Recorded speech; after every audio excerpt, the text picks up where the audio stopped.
देखेंगे, क्योंकि उन्होंने संसार देखा नहीं। मेरा मन कहीं भी भटक सकता है क्योंकि मैं सब देखता हूं। आपका मन कहीं भी भटक सकता है, भले ही कितनी कथा सुनो, कितना मंत्र जाप करो, कितना भी नियम पाठ करो, क्योंकि आप देखते हो, इसलिए खतरा बना रहेगा। पर उनके लिए तो खतरा नहीं। क्यों? वो जब देखेंगे तब ठाकुर जी को ही देखेंगे, ठाकुर जी दिखने वाले। इसे पूर्ण समर्पण कहते हैं बंधुओं। जगन्नाथपुरी में माधवदास नाम के परम भक्त हुए भगवान के। वो इतने अधीन थे जगन्नाथ महाप्रभु के, जो कुछ भी करते थे महाप्रभु की आज्ञा से। आप कहोगे आज्ञा क्या, उनसे बोलते थे? हां, दुनिया को नहीं पता चलता था, पर महाप्रभु जी उनसे बोलते थे।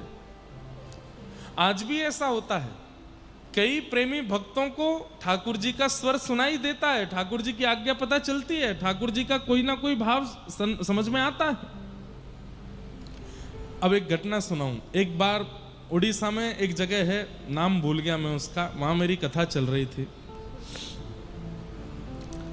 और तब इतनी संख्या में लोग तो नहीं होते थे कथा में, इससे आधे से भी आधा पंडाल था और झमाझम जोर की बारिश।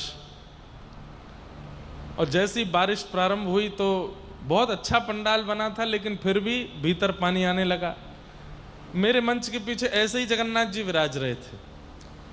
उड़ीसा में कहीं भी कथा होती है तो मैं प्रयास करता हूं कि जगन्नाथ जी ही व्यास मंच के पास रहें। तो अब जो श्रोता थे, कभी इधर से उठ के इधर जाएं, इधर से उठ के पीछे जाएं, जल उन पर गिरे। और मैं बढ़िया आनंद से कथा कर रहा था। थोड़ी देर में हमने देखा कि जो हमारे संगीतज्ञ उन पर भी जल आने लगा, ब्राह्मण लोग जो हैं उन पर भी जल आने लगा। थोड़ा थोड़ा आ रहा था, रिमझिम रिम, ज्यादा नहीं, बहुत हल्का हल्का, पता भी ना चले, ऐसी ओस जैसी गिर रही थी। हमने कहा हम बढ़िया हैं, हमारे ऊपर कुछ नहीं आ रहा। तो पीछे देखा तो मैंने कहा जगन्नाथ जी भी बढ़िया हैं। हम और जगन्नाथ जी, व्यास जी और व्यास जी के ठाकुर जी दोनों बच गए। इतना बोलते ही ऊपर पन्नी भर गई थी और दोनों पे ही जल गिरने लगा। वहां पीछे जगन्नाथ जी भीगे, आगे मैं भीगूं।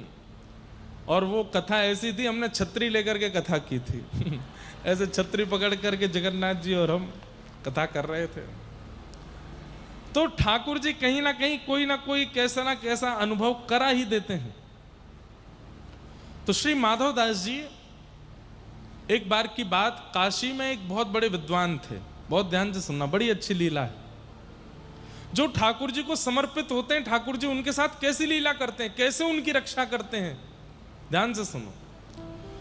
तो काशी में एक बहुत बड़े विद्वान थे और वे अपनी विद्वत्ता का एक एक क्रम करते थे। क्या? दूसरे विद्वानों को जाकर के हराना और उनसे विजय पत्र लिखवाना, सामने वाले को शास्त्रार्थ में हरा देना और उससे एक पत्र लिखवाना कि मैंने इन व्यक्ति से अपनी हार स्वीकार की है और ये जीत गए हैं, मैं हार गया हूं। आइंदा ये कभी भी मेरे शहर में आएंगे, इनकी पूरी रहने खाने पीने सोने की सब सेवा मैं करूंगा और ये मेरे आचार्य हैं, मैं इनका शिष्य हूं। ऐसा करके पूरा पत्र लिखवा लेते थे और नीचे हस्ताक्षर। और जब कभी भी उस शहर में जाना होता था, वो पत्र दिखाते उस व्यक्ति को, हाँ भाई सेवा करो हमारी। सब लोग इधर देखो, ध्यान से सुनो। एक बार वो काशी में बहुत बड़ी विद्वत गोष्ठी हुई, तो उस विद्वत समाज के सामने उन्होंने अपने अनेक विजय पत्र दिखाए और कहा कि मुझे भारत का सबसे बड़ा विद्वान घोषित कर दिया जाए, क्योंकि मैंने इतने सारे विद्वानों को परास्त किया है। तब एक व्यक्ति खड़ा होकर के बोला, आपने माधवदास जी को हराया कि नहीं हराया? बोले ये कौन है? बोले वैसे तो ये उत्तर प्रदेश कन्नौज के निवासी हैं, पर कुछ वर्षों से जगन्नाथपुरी में महाप्रभु जगन्नाथ जी के पास रहते हैं। बहुत अच्छे विद्वान हैं। इन्हें अगर आप हरा दो और इनसे विजय पत्र यदि आप लिखवा लो, तो हम आपको भारत का सबसे बड़ा विजेता विद्वान घोषित कर देंगे। ध्यान से सुनिएगा। लेकिन भक्त का बंधुओं एक स्वरूप होता है कि वो विवाद से बचेगा। अगर कहीं विवाद हो रहा है और ठाकुर जी का भक्त यदि वहां पहुंच जाए ना, तो वो तुरंत क्षमा मांग लेगा, तुरंत कान पकड़ लेगा, तुरंत हाथ जोड़ लेगा। उसकी गलती नहीं है तो भी उसको विवाद नहीं चाहिए, सब समाधान हो जाए। संवाद कर लो, विवाद मत करो। इन्होंने जैसे ही माधवदास का नाम सुना तो बोले ठीक है, मैं जाता हूं जगन्नाथपुरी और उसको हरा करके उससे विजय पत्र लिखवा के लाऊंगा, उसके बाद आप भारत का सबसे बड़ा विद्वान मुझे घोषित करेंगे। बोले हाँ बिल्कुल करेंगे। वो ब्राह्मण काशी से निकले। माधवदास जी तो बेचारे ठाकुर जगन्नाथ जी को पूर्ण समर्पित थे। विद्वान जगन्नाथपुरी पहुंचा और उसने जगन्नाथपुरी आकर के ढूंढा, कहां है माधवदास। लोगों ने बता दिया और ये माधवदास जी की कुटिया में पहुंचे और कुटिया के भीतर जाकर के माधवदास जी को बताया, मैं काशी से आया हूं, बहुत बड़ा विद्वान हूं, ये देखो मैंने इतने सारे लोगों को हराया है, मैंने सुना है तुम बहुत बड़े विद्वान हो, आओ शास्त्रार्थ करो मेरे साथ। माधवदास जी हाथ जोड़ के बोले, भगवान शास्त्रार्थ करके आप मुझे हराना चाहते हैं, स्वयं जीतना चाहते हैं। बोले हाँ, तो मैं अपनी हार पहले ही स्वीकार कर लेता हूं, आपके चरण पकड़ता हूं। आप जीते, मैं हारा, आपकी विजय हुई। सब लोग इधर देखो, यहां देखो।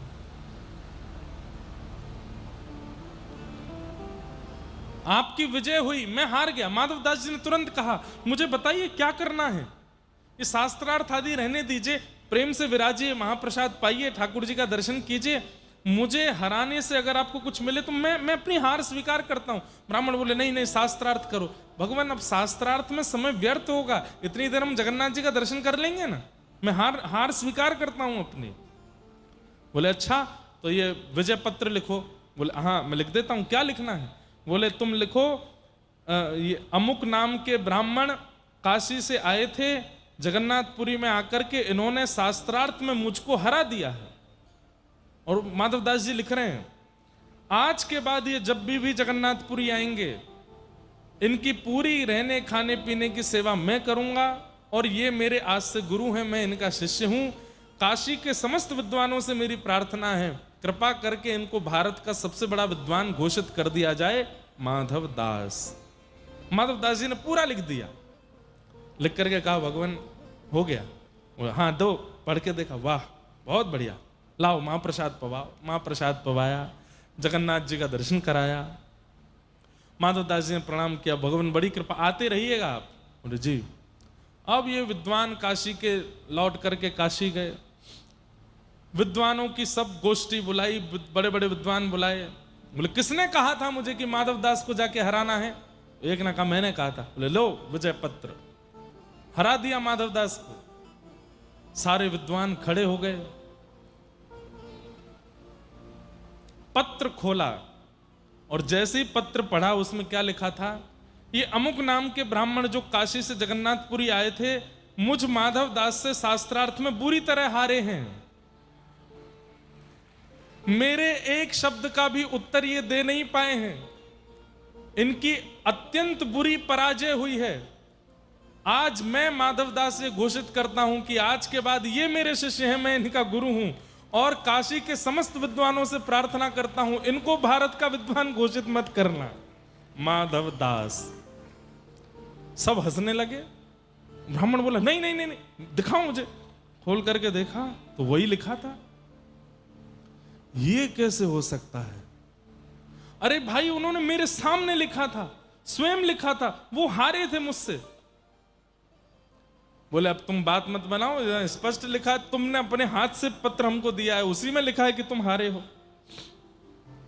ये बोले नहीं नहीं नहीं, मैं दोबारा जाऊंगा, कुछ गड़बड़ है, कोई टोना टोटका हुआ है। पत्र की लेखनी बदल कैसे गई। किसने बदली। ये बदलते हैं। अपने समर्पितों का कुछ भी कर सकते हैं ये, इसलिए पंगा नहीं लेना। किसी वैष्णव भक्त से पंगा मत लेना, क्योंकि ये जगन्नाथ हैं, नाथ का मतलब क्या होता है? रक्षक।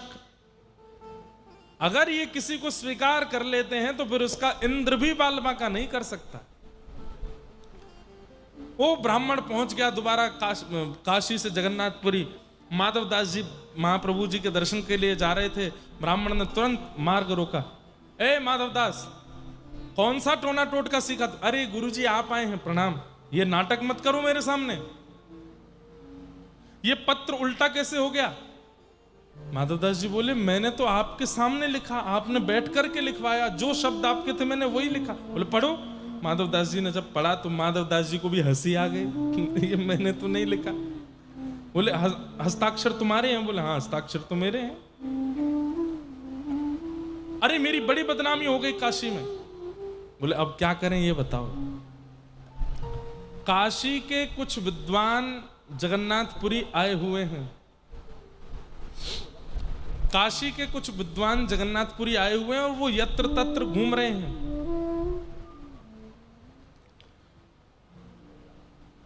और अब की बार मैं अपनी विजेता ऐसे घोषित करूंगा कि हम दोनों के बीच में शास्त्रार्थ होगा और जो हारेगा उसको मुंह पर कालीत पोत करके गधे पर बैठ करके घूम घूम के ढिंडोरा पीट करके बताना पड़ेगा कि मैं उनसे हारा हूं, ताकि उन काशी के विद्वानों को पता चले कि तुम मुझसे हार गए।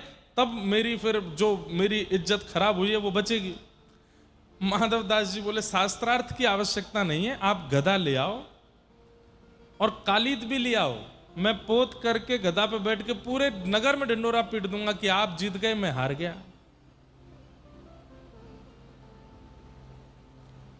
मेरा अभी दर्शन का समय हो रहा है, तो गधे और कालीत की व्यवस्था आप कर लीजिए। मैं दर्शन करके आता हूं, आप सिंह द्वार पे मुझे मिल जाना, पूरे मुंह पे कालीत पोत के गधे पे बैठा देना, मैं घूम घूम के सबको बता दूंगा।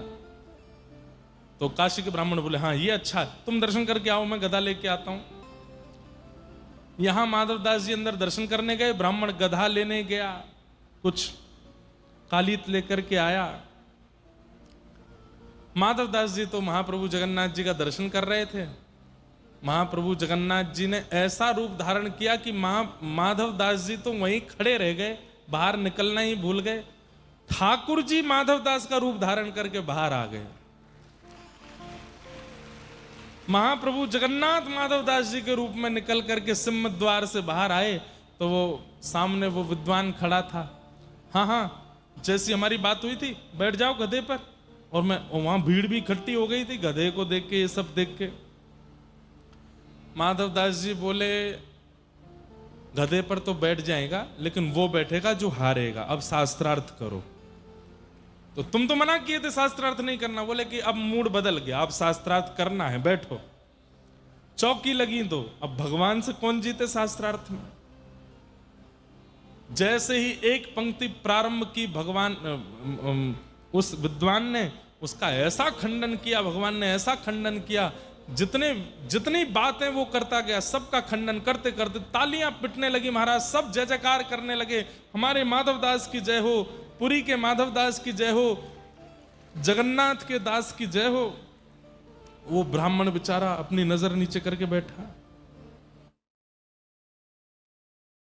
ठाकुर जी बोले उठो। कालीत लेकर के उसके मुंह पे लगाई, माथे पे लगाई, नाक पे लगाई। बोले बैठो गधे पर। गधे पे बैठा के बोले अब जाओ पूरे नगर में घूम घूम करके बोलो माधवदास जीता मैं हारा। रोने लगा बेचारा वो विद्वान, माधवदास जीता मैं हारा, माधवदास जीता मैं हारा। सब हंसे उसको देख के। ठाकुर जी तो ये लीला करके वहां से अंतर्ध्यान हो गए। भीतर खड़े माधवदास जी को थोड़ी देर बाद होश आया। बोले कि अरे दर्शन हो गए। बेचारे वो नीचे खड़े होंगे, गधा कालित लेके मैं चलूं नीचे। नीचे उतर करके आए तो क्या देखा, वो विद्वान खुद ही गधा पे बैठ के घूम रहा है, सबसे कह रहा है माधवदास जीते मैं हारा, माधवदास जीते मैं हारा। माधवदास जी दौड़ करके गए, जाकर के उस विद्वान का हाथ, अरे आप क्या कर रहे हैं, नीचे उतरिए, ये क्या कर रहे हैं आप, अरे ये शोभा नहीं देता। प्रणाम करने लगे, बार बार दंडवत करने लगे। आप ऐसा क्यों करने लगे, मैं थोड़ा विलंब हो गया, मानता हूं, प्रतीक्षा कर लेते। विद्वान उल्टा गिरे, बोले भैया तेरे हाथ जोड़ो, 2 बार कह दिया था तूने कि नहीं करूंगा शास्त्रार्थ, पर जब शास्त्रार्थ किया इतना अद्भुत। अरे तुम बोलते हो कि तुम्हारे मुख से साक्षात वेद प्रकट होते हैं। नहीं, मेरी हार ही अच्छी है, मैं हारा हुआ ही ठीक हूं। आज से तुम मेरे गुरु, मैं तुम्हारा शिष्य। माधव दास जी बोले क्या बात कर रहे हैं आप? बोले तुमने मुझे हरा दिया, मेरी आज आंखें खोल दी कि तुमसे बड़ा विद्वान कोई नहीं। बोले मैंने कब हराया? अरे वहां बैठ करके क्या अद्भुत तुम बोले जा रहे थे। माधव दास जी सुन करके सब समझ गए। पत्र की लेखनी बदल जाना और मेरे दर्शन के समय बाहर आकर के शास्त्रार्थ करने, ये सब कालिया ठाकुर ने किया है। ये सब महाप्रभु जगन्नाथ जी की कृपा है। आहा, भीतर जाकर के जगन्नाथ जी के सामने रोए माधवदास जी। नाथ, उस विद्वान की केवल एक ही तो उम्मीद थी कि उसको यश चाहिए, और वो यश देने के लिए मैं पूर्ण रूपेण तैयार था, क्यों नहीं देने दिया? बोले यश चाहिए तो दुनिया में बहुत जगह है, जाकर के यश ले ले। मेरे भक्त का अपमान करके यश लेने के लिए कोई आएगा, मैं कदापि सहन नहीं करूंगा। ऐसे हमारे महाप्रभु जगन्नाथ। तो इनके प्रति समर्पित हो जाओ, आपको पता नहीं चलेगा ये कैसे कैसे आपकी सब जगह से रक्षा कर लिया करेंगे। इनके प्रति अधीन हो जाओ। थाम उंगरिया जौन डगरिया, थाम उंगरिया।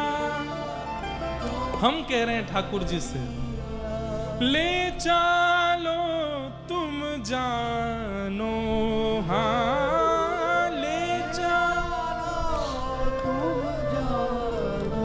हरि में नैनहीन तुम नैना, हरि में नैनहीन। श्री जगन्नाथ महाप्रभु की। ऐसे हमारे प्यारे ठाकुर जी हैं, बड़ी कृपा करते हैं।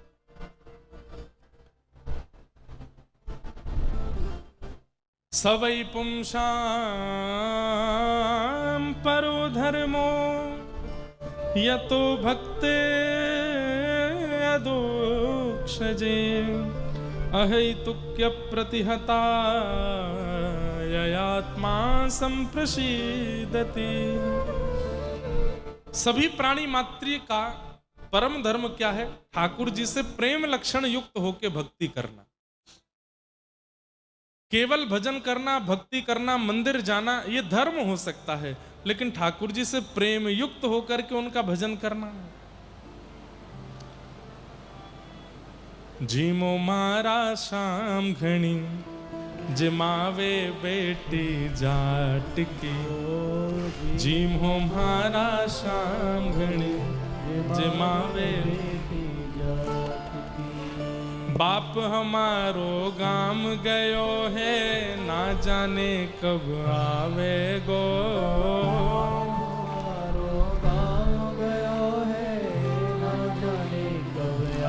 कर्माबाई कह रही हैं जगन्नाथ जी से, वाके भरोसे बैठो रहो तो भूखो ही रह जावे गो।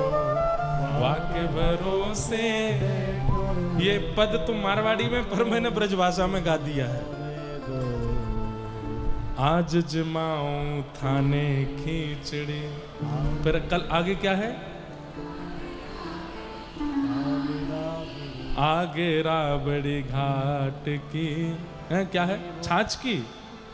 रबड़ी छाछ से बनती है? राबड़ी, अच्छा मतलब वो, अच्छा मुझे लगा रबड़ी। जीमो मारा शाम घणी, जिमावे बेटी जाट की। थाली भर के लाई खींचड़ो, ऊपर की बात की। जीमो मारा शाम घणी, जिमावे बेटी। यही है जगन्नाथ। अब एक तो होता है कि हम भोग लगाते हैं ठाकुर जी का, वो धर्म है, लेकिन कर्माबाई ठाकुर जी से कह रही है कि हमारे पिताजी के हाथ से तो आप प्रेम से पाते हो, और पिताजी हमारे भरोसे आपको छोड़ के गए हैं, तो आप 3 दिन हो गए भोग नहीं लगा रहे हो। अरे ये मोटे मोटे गाल आपके सब पिचक जाएंगे, पतले दुबले हो जाओगे, फिर पिताजी आकर के आपको कहीं छोड़े आएंगे, दूसरे गोपाल जी ले आएंगे, प्रेम से पालियो। अरे इतने बड़े बड़े राक्षसों को मारते हो, बल चाहिए उसके लिए खिचड़ी तो खानी पड़ेगी ना। अच्छा या मैंने घी डाल दूं, या मैं नेक और कचू काजू बादाम पिस्ता डाल दूं, नेक और पौष्टिक कर दूं, तब तो पाओगे। इतने प्रेम से पुकार रही है ठाकुर जी को। ठाकुर जी दौड़े चले आए। ये क्या है? ये परम धर्म है।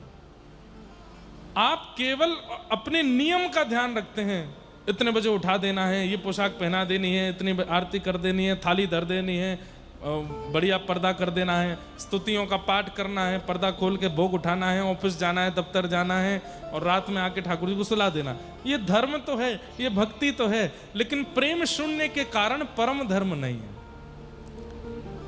ठाकुर जी को बहुत प्रिय नहीं लगता होगा। आप धर्मयुक्त हो जाओगे, आप इसके द्वारा पुण्य की प्राप्ति कर लोगे, लेकिन परमात्मा नहीं मिलेंगे इस ऐसी वाली भक्ति से। उसके लिए तो प्रेम करना पड़ेगा, प्रेम युक्त भक्ति करनी पड़ेगी। अच्छा एक बात मैं कहूं, उड़ीसा में जब जब मैं कथा करने आता हूं, अधिकतर मेरे पास एक ही प्रश्न आता है,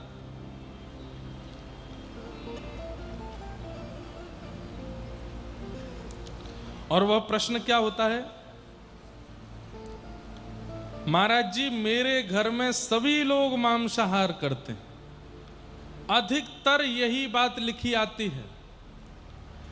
आज भी 3 पत्र हैं, तीनों में यह बात लिखी है कि मेरे घर में सभी लोग मांसाहार करते हैं, लेकिन मैं शाकाहारी हूं। मुझे अपनी ठाकुर जी की अन्न प्रसाद की व्यवस्था करना बहुत कठिन हो जाता है।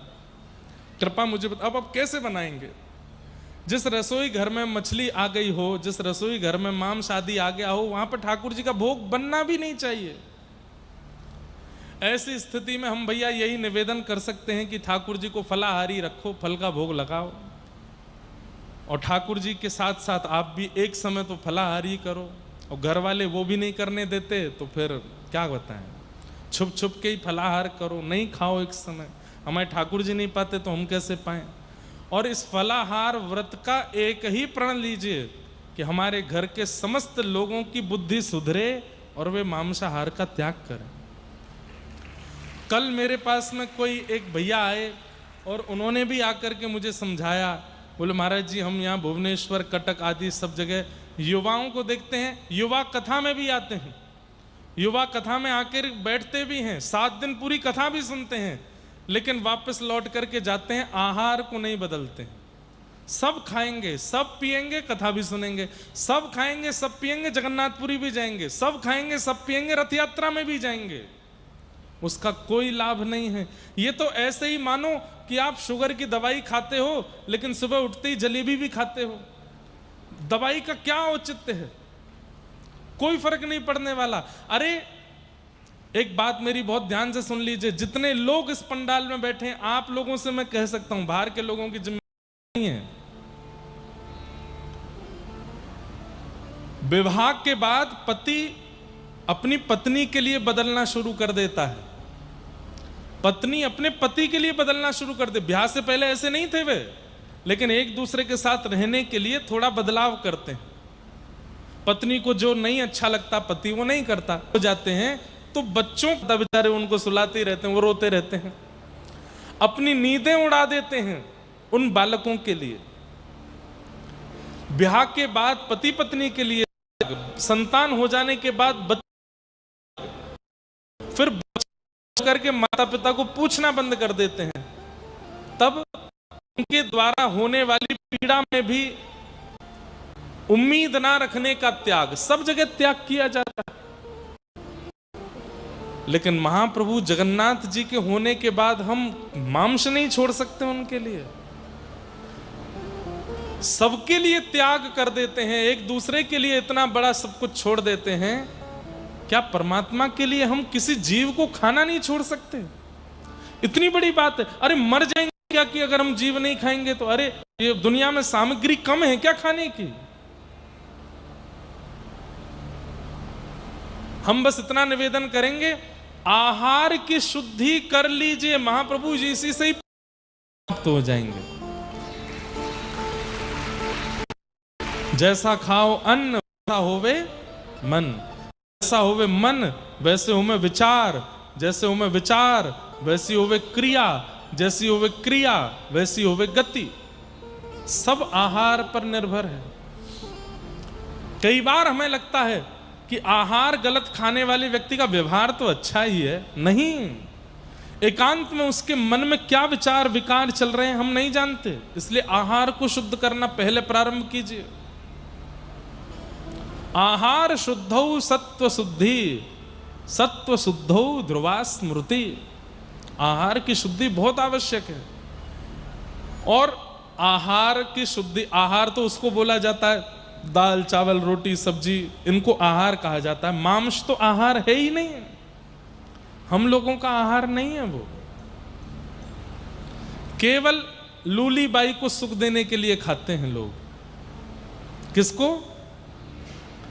जोर से बोलो, किसको? लूली बाई। जानते हैं कौन है? हमारे शरीर का सबसे खतरनाक अंग लूली बाई। एक भी हड्डी नहीं है इसमें, लेकिन आपकी सारी हड्डी तोड़वाने की सामर्थ्य है इसमें। एक भी हड्डी नहीं है इसमें, लेकिन आपके समग्र हड्डियों को, आपके समग्र शरीर को, मन बुद्धि को, आपके जीवन को नरक बनाने का, स्वर्ग बनाने का, दोनों का काम इसके पास है। ये चाहे तो आपको फकीर बना दे, ये चाहे तो आपको संत बना दे, चाहे तो आपको मीरा बना दे, चाहे तो सूरदास सालबेग बना दे, और ये चाहे तो आपको रावण कुंभकर्ण कंस बना दे। इसके चाहने से सब हो जाता है। जब इसका आभूषण आहार ही पवित्र नहीं होगा तो व्यक्ति पवित्र कैसे बनेगा?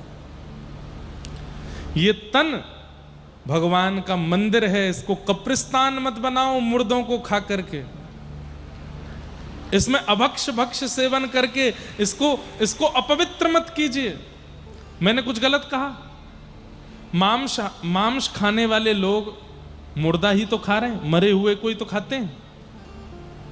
और मुर्दे जहां दफनाए जाएं उसको कब्रिस्तान ही कहा जाता है।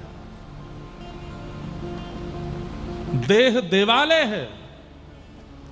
कहते हैं भगवान स्वयं कृष्ण कहते हैं ईश्वरः सर्वभूतानां हृदय सेर्जन उत्तिष्ठति। हे अर्जुन, मैं सबके हृदय में निवास करता हूं। जब पता है कि हृदय में ठाकुर जी निवास करते हैं, मंदिर में कभी मांस नहीं लेके जाता कोई, मंदिर में कभी कोई अशुद्ध वस्तुओं का प्रवेश नहीं कराता, तो फिर हम इस देह में क्यों कराते हैं? इसलिए मेरी उड़ीसा के वैष्णवों से, यहां पंडाल में बैठे सब युवाओं से, और जो कोई भी मेरी बात सुनकर के थोड़ा भी महाप्रभु जगन्नाथ जी की कृपा का अनुभव करना चाहते हैं, आप मांस आहार त्याग